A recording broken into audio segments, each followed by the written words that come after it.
నమస్కారం. నమస్కారం. ముందుగా చికెన్ చిక్ముక్ చేయడానికి మసాలా వస్తువులు తీసి రెడీ చేసుకోండి. రెడీ చేసుకున్నాం. అల్లం, అల్లం, జీలకర్ర, జీలకర్ర, లవంగాలు, లవంగాలు, దాల్చిన చెక్క, దాల్చిన చెక్క, గసగసాలు గసగసాలు తీసి పెట్టుకోండి. తీసి పెట్టుకున్నాం. వాటిని ముద్దగా నూరండి.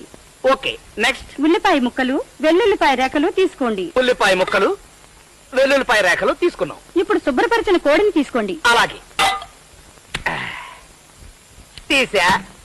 ఏంటమ్మా చలేస్తుందా? ఒక్క నిమిషం ఆగు. ఒంటి నిండా మసాలా పూసుకుని వేడి వేడి నూనెలో స్నానం చేద్దు గాని.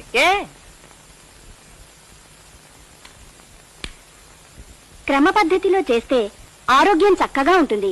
అంతే కదా మరి. మంచి ఫుడ్ తింటే ఆరోగ్యంగానే ఉంటుంది. మొదటగా కాళ్ళని ఎడంగా చాపాలి.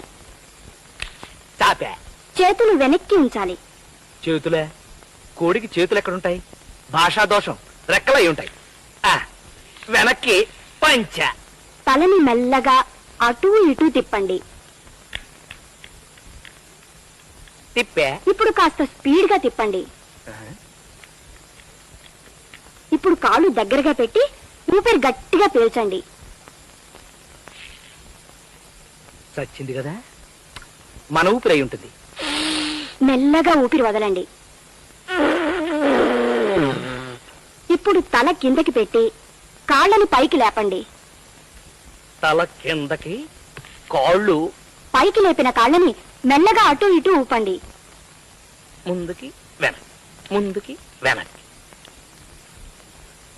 ఇప్పుడు మీ ముందు గుమగుమలాడే చికెన్ చిక్ముక్ రెడీగా ఉంది. చక్కగా ఇంటిల్లిపాది తినండి. పచ్చికోడిని ఎలా తిందాం? మసాలా అద్దుకుని తినేయాలా?